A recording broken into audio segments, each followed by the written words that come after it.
Hi, everyone. Welcome back to Your Disabled Joy. My name is Nico and I use he, him pronouns. I'm a white man with parted blonde hair, large blue and brown spectacles, and I'm wearing a green and purple flannel button up shirt. I'm seated in front of a purple background and some bookcases. And like about 25% of the US population, I'm disabled. Non disabled people might see our lives as sad, tragic, pitiful, but I don't know, guys.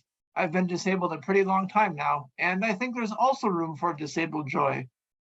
Our disabled community has as many members as it has opinions, which is why I've asked my friend Tony here with me today to talk about disabled joy. Hi, Tony. Thank you for joining me. Hey Nico, thanks for having me on here. For Of those of course. you um, with visual impairments, I am a multiracial middle-aged man.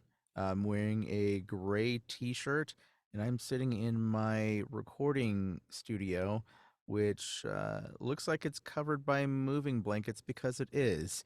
Uh, and yeah, here we are. Thanks for having me. Of course. Tony, can you share a joyful memory with me? It could have to do with your disability or your disability journey, or it could be totally separate. Either is valid. A joyful. I've got a lot of joyful memories, but Excellent. I will. Let's see. I'll talk to you about this one. How about that? This is one of the more recent ones I've had.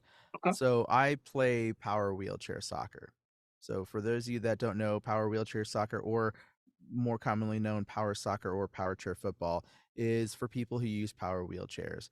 It's 4-on-4 on a basketball court. It's played all over the world, um, and I came back from the national tournament about a week and a half ago, and it was such a joy to see all my friends and get to hang out and chat with them, because rarely do you go into a space where there are so many wheelchairs around, not only just wheelchairs but power wheelchairs.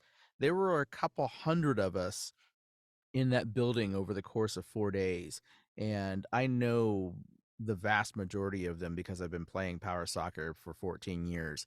And I usually don't get an opportunity to sit down and have conversations with people because I'm doing so many things during national tournaments every year. But this year I had a chance to kind of step back a little bit and just catch up with my friends, and it was amazing. It was something that I hadn't been able to do in so long. I got to watch some of my friends compete.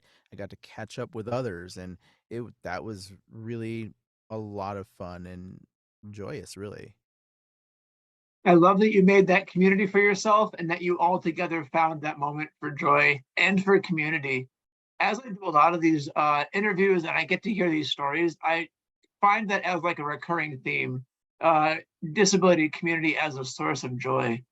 Thank you so much, Tony. I would love to know more about power wheelchair soccer sometime. I imagine there must be like videos on YouTube or There something. are a Okay, lot of videos on YouTube. If you go to the Power Soccer Shop YouTube channel, you can okay. see all of them there.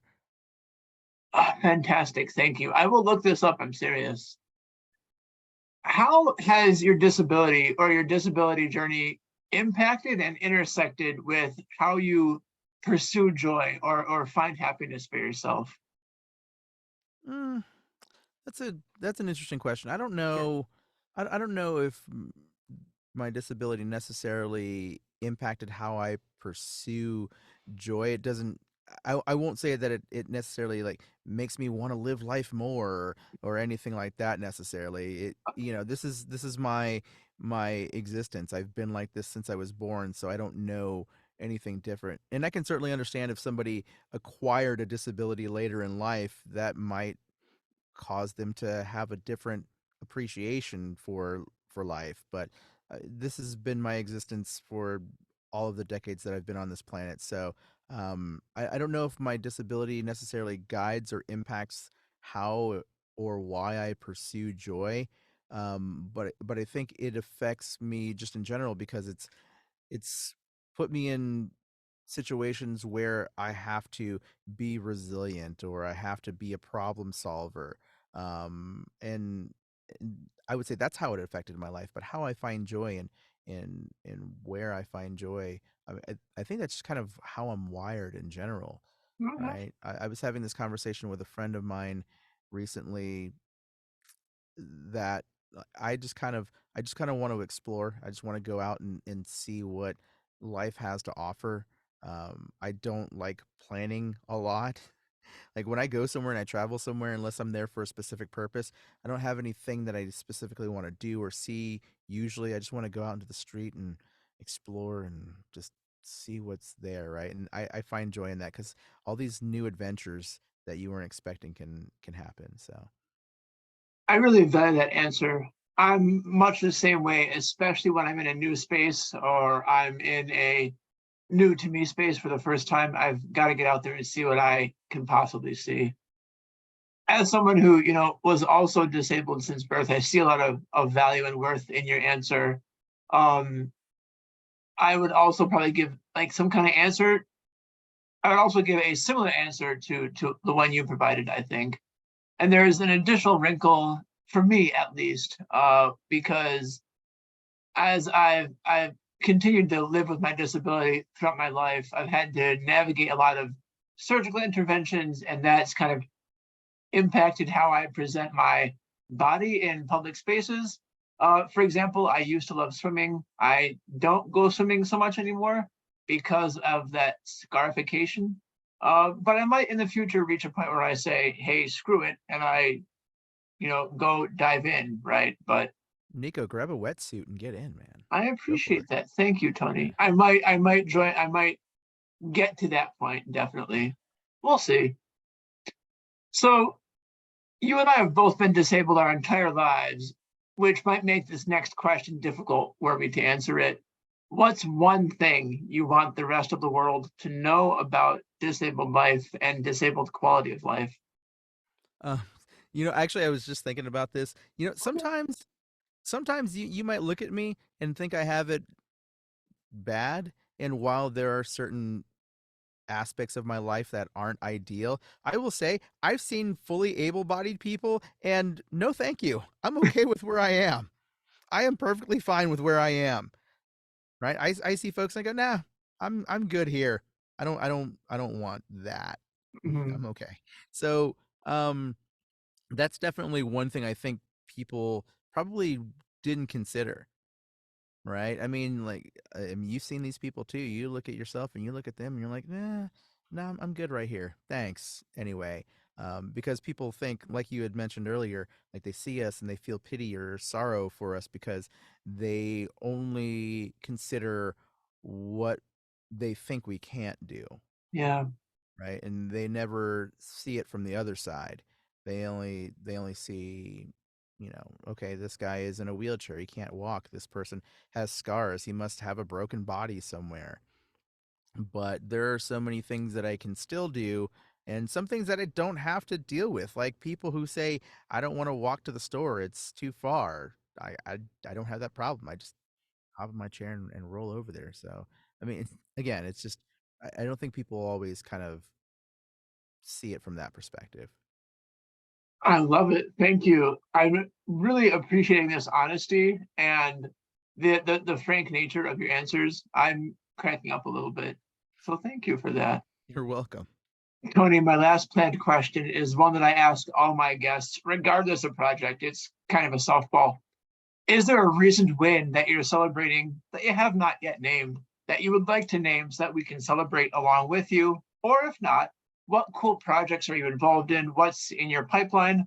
And then how do you want to promote yourself? Are you open for connecting? Where can people find you online?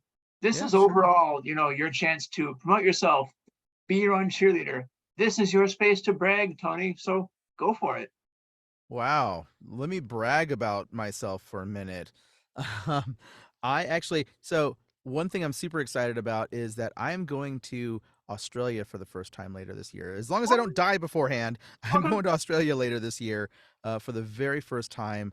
The Power Soccer World Cup is happening in Sydney in October. And so I'm going to go check that out. Now, whether or not I'm going to be there as part of the broadcast crew or there as a fan remains to be seen, but I don't really care because I'm going to be there regardless. So I'm super excited about that. Right. Um, and um, that actually was paid for with money that I've made doing voiceover work. I've been doing this for about 3 years now, and I enjoy it a lot. It's fun. It's exciting. Um, it is challenging me in ways that I never thought I wanted to be challenged. Never in ways that I considered being challenged. Um, you can find me at Tony Jackson VO on most socials. I'm not on TikTok because I don't care enough. So don't look for me on there. But everywhere else, Facebook, Twitter, LinkedIn, Instagram. I'm not even on Snapchat, so don't look for me there either. Or you can hear my demos at TonyJacksonVO.com. Let's see, what else do I want to brag about? Um, I don't know.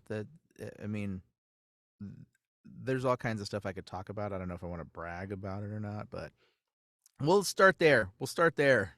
That's an impressive Yeah. list already. Tony, thank you so much for sharing your time with me, for sharing your story, and giving me a new perspective on disability. I appreciate it. My pleasure, Nico. Thanks for having me again. Of course. Audience, tune in next time. And remember, I'm rooting for you.